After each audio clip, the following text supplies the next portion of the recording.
सर्वप्रथम सर्वांना श्री स्वामी समर्थ. स्वामी महाराजांच्या कृपेने तुमच्या सर्व चांगल्या इच्छा पूर्ण होत ही स्वामींचरणी प्रार्थना करते आणि आजच्या व्हिडिओला सुरुवात करते. आज 14 जुलै मंगळवार दिवशी दर्श म्हणजे ज्येष्ठ अमावस्या, वर्षाची मोठी अमावस्या आलेली आहे. ही अमावस्या सूर्योदय बघितलेली असल्यामुळे आज संपूर्ण दिवस रात्र मानली जाणार आहे.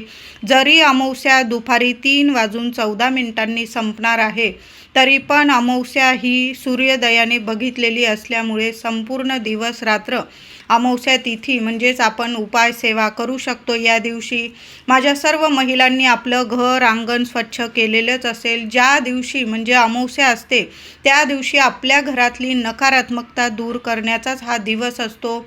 घर अंगण स्वच्छ करा, आपल्या गॅस शेगडीची पूजा करा. जी महिला अमावस्या तिथीत या गोष्टी करते ना तिच्या घरात अखंड लक्ष्मी नांदते, कारण लक्ष्मी तिथंच नांदत असते जिथं स्वच्छता आहे, जिथं प्रेम आहे, निर्मळता आहे. म्हणून आपलं घरदार स्वच्छ करा.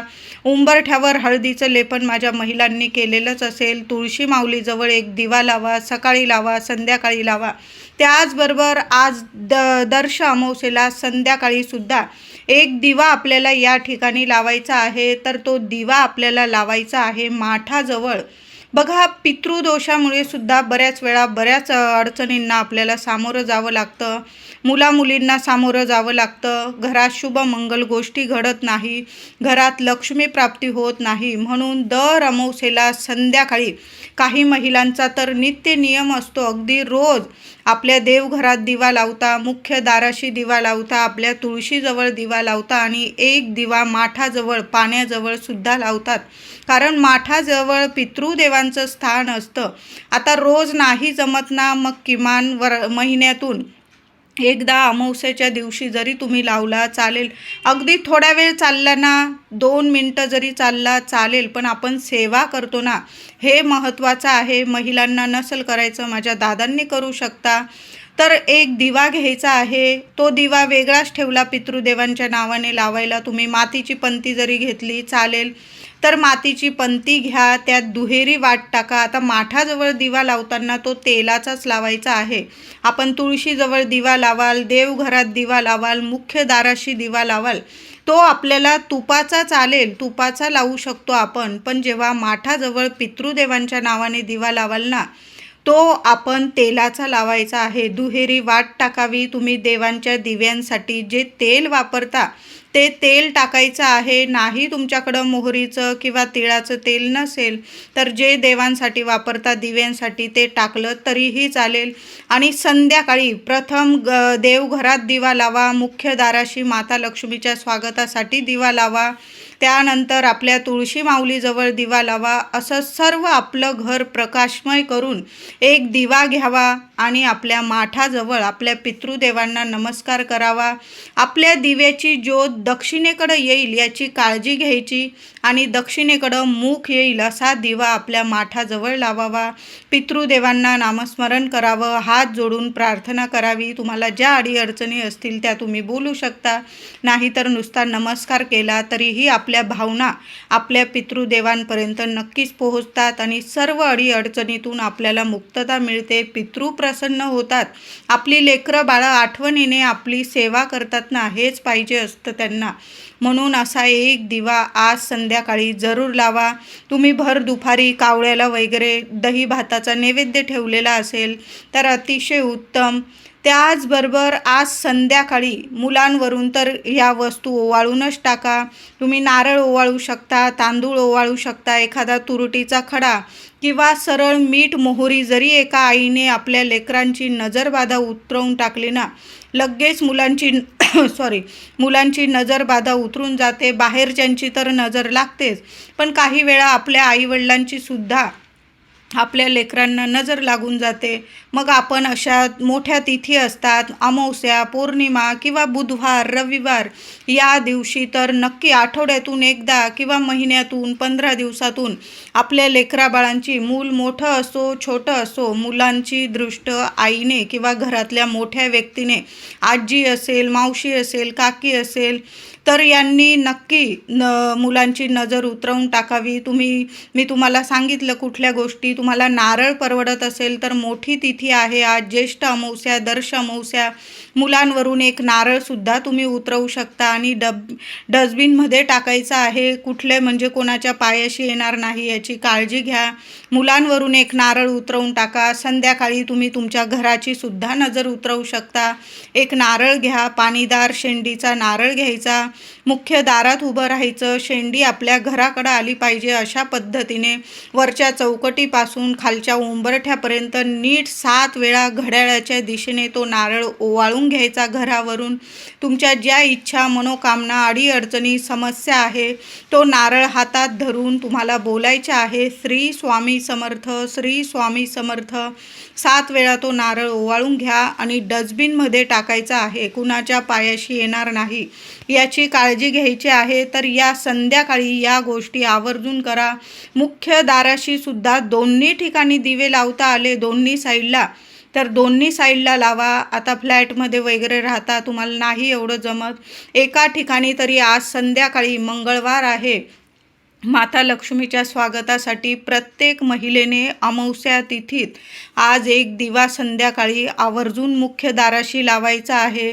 माता लक्ष्मीची मूर्ती असेल, श्रीयंत्र असेल, आपल्या कुलदेवीची मूर्ती, श्रीयंत्र, संध्याकाळी जरी तुम्ही कुंकुमार्चनची सेवा केली, सकाळी केली असेल माझ्या महिलांनी चालेल, राहून गेली असेल संध्याकाळी केली तरीही चालेल. 11 वेळा 21 वेळा कुंकुमार्चन देवी आईला जरूर करा. तुम्ही गोड पानाचा विडा आज अर्पण करू शकता. आज तर अमावस्या आणि मंगळवार आलेला आहे. जेवढी आपल्या कुलदेवीची, माता लक्ष्मीची सेवा कराल ना, भरभरून फळ मिळणार आहे. म्हणून तुम्ही या दिवशी देवी आईला गोड पानाचा विडा किंवा 5 पानं जरी अर्पण केली विड्याची तरीही चालेल. लाल फूल अर्पण करा माता लक्ष्मीला, एखादी वेणी अर्पण करा आपल्या कुलदेवीला. पितरांच्या नावाने काही दान धर्म करायचा असेल, एखाद्या गोरगरिबाला तुम्ही अन्नदान करू शकता, चप्पल, छत्री अशा म्हणजे तुम्ही वस्तू दान करू शकता. यामुळे सुद्धा पितृदोषातून मुक्तता होते.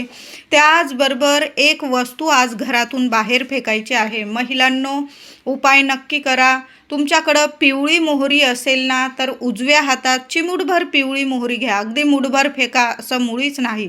कुठलीही उपाय सेवा करताना अगदी चिमूटभर घेतला ना तरीही चालेल. सेवा करणं महत्त्वाचं आहे. मनापासून श्रद्धेने जर आपण सेवा उपाय केली, तोडगा केला तर त्याचा परिणाम चांगलाच मिळतो आपल्याला. 100% रिझल्ट मिळतो. मग अगदी मुठभरच फेका, अजिबात नाही. तांदूळ पण घ्याल तुम्ही, मुलांवरून उतरवून घेताना अगदी मुठमुठ तांदूळ फेका, अजिबात नाही. चिमूटभर घेतले अख्खे तांदूळ तरी पण मुलांची दृष्ट नक्कीच उतरून जाते. तर संध्याकाळी अगदी रात्रीचे 9-10 वाजले चालेल, पण उपाय जरूर करा. चिमूटभर पिवळी मोहरी घ्यायची आहे. तुम्हाला पूजेच्या दुकानात पिवळी मोहरी जरूर मिळून जाईल. तर पिवळी मोहरी घ्या, उजव्या हातात घ्यायची आहे पिवळी मोहरी. तुमच्या मागच्या रूमपासून, घर मोठं असो छोटं असो, मागच्या रूमपासून ती पिवळी मोहरी तुमच्या उजव्या हातात घेऊन तुम्हाला घरभर फिरायचं आहे आणि तुमच्या मनात ज्या इच्छा, आकांक्षा आहे, जिज्ञासा आहे त्या बोलून घ्यायच्या आहे आणि तुमच्या इच्छा बोलून ती पिवळी मोहरी घरभर फिरून तुम्हाला घराबाहेर जायचं आहे. मागच्या रूमपासून फिरायला सुरुवात करा आणि तुम्हाला मुख्य दारातून बाहेर जायचं आहे. मागे वळून बघू नका आणि ती पिवळी मोहरी एखादं झाड असेल तिथं कोपऱ्याला टाकून द्या. कुणाच्या पायाशी येणार नाही. अगदी जोरात फेकायची असं नाही. कुणाच्या पायाशी येईल आपली इडापिडा, दुसऱ्यांना देऊन आपली इडापिडा कधीच जात नाही. म्हणून एखाद्या कोपऱ्याला टाका. कुणाचा पाय पडणार नाही. चिमणी पाखरं खाऊन जातील. तुमच्या घराची इडापिडा दूर होईल. आता पिवळी मोहरी नसेल तर मग काय करायचं? तर तुमच्याकडं लवंग किंवा मिरी आपल्या मसाल्याच्या डब्यात असतेच. लवंग असेल किंवा काळी मिरी असेल, या दोन्ही वस्तूंपैकी एक वस्तूसुद्धा तुम्ही घेऊ शकता. या 3 वस्तू म्हणजे पिवळी मोहरी, लवंग किंवा काळी मिरी, या तिन्ही वस्तूंपैकी एक वस्तू जरी असेल ना, तर मी सांगितल्याप्रमाणे मागच्या रूमपासून, घराच्या मागच्या रूमपासून ते तुम्ही घरभर फिरवून घ्या. तुमच्या मनात ज्या इच्छा आहे बोलून घ्या, समस्या बोलून घ्या आणि घराबाहेर जायचं आहे, मागे वळून बघू नका आणि त्या वस्तू फिरवून घेतलेल्या उजव्या हाताने घराबाहेर टाकून द्यायच्या आहे. घरात यायचं, हातपाय धुवा. तुम्हाला जर बाहेर हातपाय धुवायला जागा असेल तिथं हातपाय धुवून घेतले आणि मग घरात प्रवेश केला चालेल. सुंदर अनुभव येतील. यामुळे घराची इडापिडा, नजरबाधा, कुणी शत्रुपीडा विनाकारण त्रास देत असेल, घराला प्रगतीला अडीअडचणीत खूप येत असतील तर लगेच तुमच्या घराची नजरबाधा उतरून जाईल. मुलांना प्रगतीचे मार्ग मिळतील. म्हणून हा उपाय जरूर करायचा आहे. तुमच्या घराजवळ जर देवी आईचं मंदिर असेल तर आवर्जून आज देवी आईच्या मंदिरात जा. बरोबर जाताना देवी आईला फुलं, वेणी किंवा पानाचा विडा घेऊन जा आणि बरोबर जाताना थोडासा गूळ बरोबर घेऊन जा आणि आज गोड गूळ देवी आईला नैवेद्यात जरूर अर्पण करा. आज मोठी अमावस्या आहे. तुम्ही सकाळी दर्शन घेतलं असेल अतिशय उत्तम. संध्याकाळी जाणार असाल सहकुटुंब सहपरिवार जाऊ शकता. नाही जमलं माझ्या महिला किंवा दादा गेले दर्शनाला चालेल. बरोबर जाताना देवी आईला फुलं, वेणी घेऊन जा. त्याचबरोबर गोड पानाचा विडा, आता नसेल पानाचा विडा तुम्ही साधा गुळाचा खडा जरी घेऊन गेलात ना तरीही चालेल. देवी आईला गूळ अर्पण करा. यामुळे सुद्धा तुमच्या घरात शुभ मंगल गोष्टी घडून येतील. आज ज्येष्ठ अमावस्या आहे, दर्श अमावस्या, मोठी अमावस्या आणि मंगळवार आलेला आहे. असा दिवस पुन्हा येणे नाही. तुमच्या मनातील इच्छा बोला आणि देवी आईला गूळ अर्पण करायचा आहे. बघा सर्व तुमच्या मनासारखं घडून येतील. घरात लग्न कार्यात अडीअडचणी येत असतील, संतान प्राप्ती होण्यात अडीअडचणी येत असतील, पितृदोषामुळे अडीअडचणी येत असतील, संपूर्ण निवारण होईल. लक्ष्मी प्राप्ती होईल, धनप्राप्ती होईल, घरात आरोग्य प्राप्ती होईल, मुलांना प्रगतीची प्राप्ती होईल, यश प्राप्ती होईल.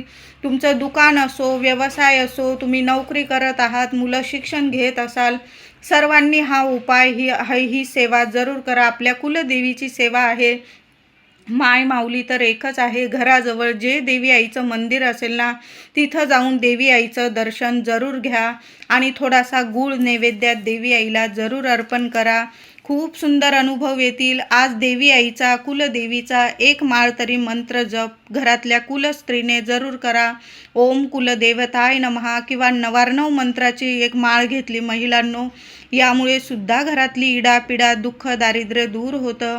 व्हिडिओ आवडला असेल लाईक करा, शेअर करा, चॅनलला नक्की सबस्क्राईब करा.